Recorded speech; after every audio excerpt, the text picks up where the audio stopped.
Welcome back, friends, to the third clue of cOWL Mystery Knit Along. I have a few things to teach you in this clue. I bet you're getting quite confident with your circular cast-ons and your provisional cast-ons. One of the things I'm excited about this clue is we get to go over a stitch that I designed with a fair amount in my early years of knitwear design, and I haven't knit with it in a while, and I forgot how much I absolutely love to work this stitch. So I'm going to go over that stitch with you now. In the past, I've called it the crisscross stitch. For this pattern, I called it the Talons stitch. It's Talons Left and Talons Right, depending on how you are crossing those stitches. And I want to go over wrapping your yarn more than once around your needle, and then how to work the Talon stitch. And then finally, we'll talk about what the heck is happening with all of those hexies and squares that you have knit. So I am at the end of round 11 right now, and I am on my Talons square. And what I am doing is I'm up to the point where I'm knitting one, wrapping the yarn 3 times, and I just want to show you what that looks like. So you go into your stitch to knit as usual, and instead of wrapping the yarn just once, you wrap the yarn 3 times around the needle and pull that off. So you've got 3 wraps right there, and you're going to work that 7 times total. So I'm just going to work it, getting relaxed here. What do you think of my new shirt that I found? I really was like, Max, I don't have any more shirts with owls on them. What am I going to wear for clue 3? And then I was doing the laundry and realized that I bought this shirt when I was in Ireland last year. So yay past Lola for seeing a sweatshirt she liked and buying it, because I could wear it today.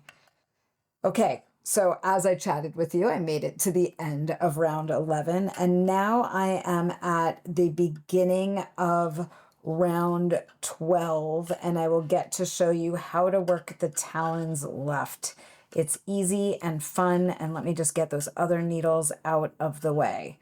So the first thing that I'm going to do is knit 3.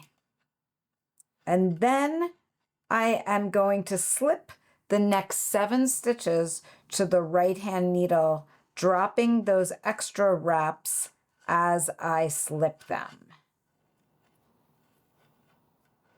So that is 7 stitches total that I have passed to the left-hand needle. And now the right-hand needle. And now what I'm going to do with the left-hand needle is go into the front of the first 4 stitches and pass them over those 3 stitches. So those 3 stitches are coming through the center of those 4 stitches. And then I will put those 3 stitches onto the needle, and then I will knit across those 3 stitches. And that is the Talons Left stitch. And I just want to finish knitting them so you can look at them and see what that stitch looks like. If you haven't knit a stitch like this before, it's a really fun stitch to knit. Many of you might be familiar with this from other of my designs in the past. A scarf I can think of off the top of my head is Eventide. So I'm just going to undo that for a second. You can watch if you want. And I am going to put all 7 of those loops back onto my right-hand needle, because you will be doing something called Talons Right when you get to the hexie, and I just want to go over how to do that as well. So the first thing you do for Talons Right is slip those 7 stitches to your right-hand needle, dropping the extra wraps, and then you're going to put them all back onto the left-hand needle. And then with the right-hand needle, you're going to go into those 4 stitches that are on this side of the left-hand needle to the left of those 3 stitches.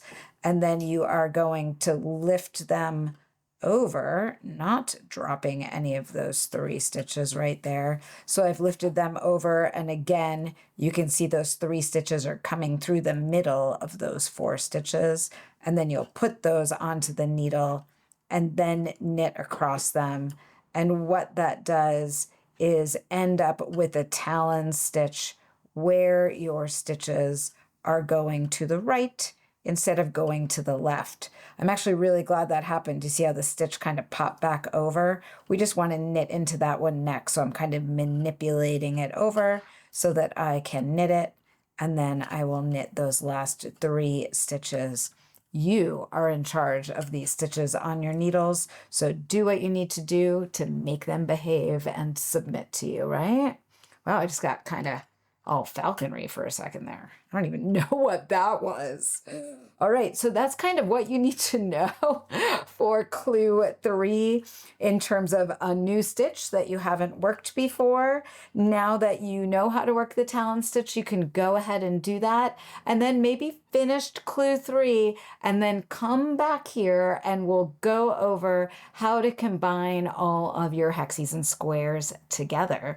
It's time to maybe actually make a cowl, right? Let's do that. So you've finished your clue 3 square and hexie and grafted them together just like you did the square and hexie in clues 1 and 2.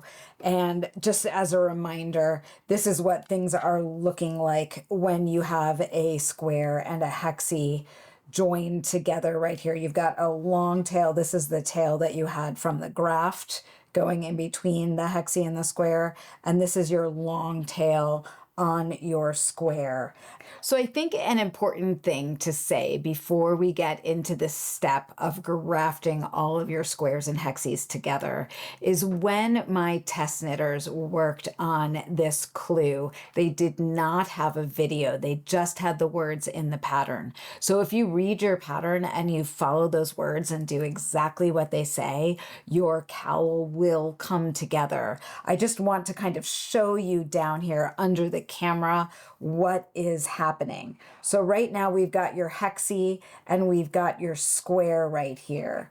These 25 stitches, you'll have 25, I have 11 right here, are going to go back onto a needle, and these stitches right here are going to remain on a piece of stitch saver, and these stitches on this side are going to remain on a stitch saver. And that is so that you have live stitches right here on a square to graft to live stitches from this side of your hexie. So you will be putting these stitches and these stitches onto stitch saver, and these stitches right here will be going onto a needle so that you can graft together. When you have finished clues 1, 2, and 3, you're ending up with 3 units that look just like this. And what you're going to do is go get your live stitches right here that I just showed you on that square from clue 3 and get them onto a needle.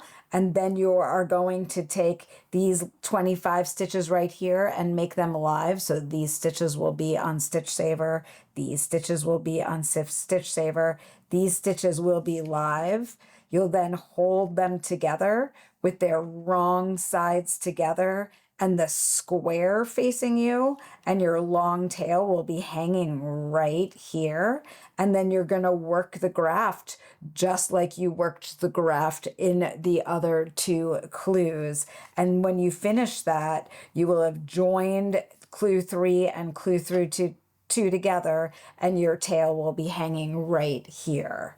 And then you're going to go ahead and do the same thing for the square of clue 2 to the hexie of clue 1 and join those 2 together. And now you have this nice long line, and your final graft is when you're going to take live stitches from the end of square 1 and graft them over here to live stitches from your hexie on clue 3. And then everything has come together into the round. And I believe in the pattern, I say something insanely embarrassing like, can I get a hoot hoot? Guys, give it to me. Give me that hoot hoot. You have a cowl now. It is basically an infinity cowl. I have a feeling one of you is going to ask me if you can make a smaller cowl by just grafting one hexagon square to one hexagon square and joining them into the round. And the answer is, of course you can. It's your knitting. So ask questions in the Ravelry group if you have any. I'm sure people will be posting photos to show how things are looking on their needles. I can't wait to see these in all of your luscious, gorgeous yarns that you have chosen. This is such a blast for me, and I hope that it is for you as well. So the next video that you're going to see is for the last clue of cOWL Mystery Knit Along, and that launches on November 3rd. So I will see you then. Happy knitting.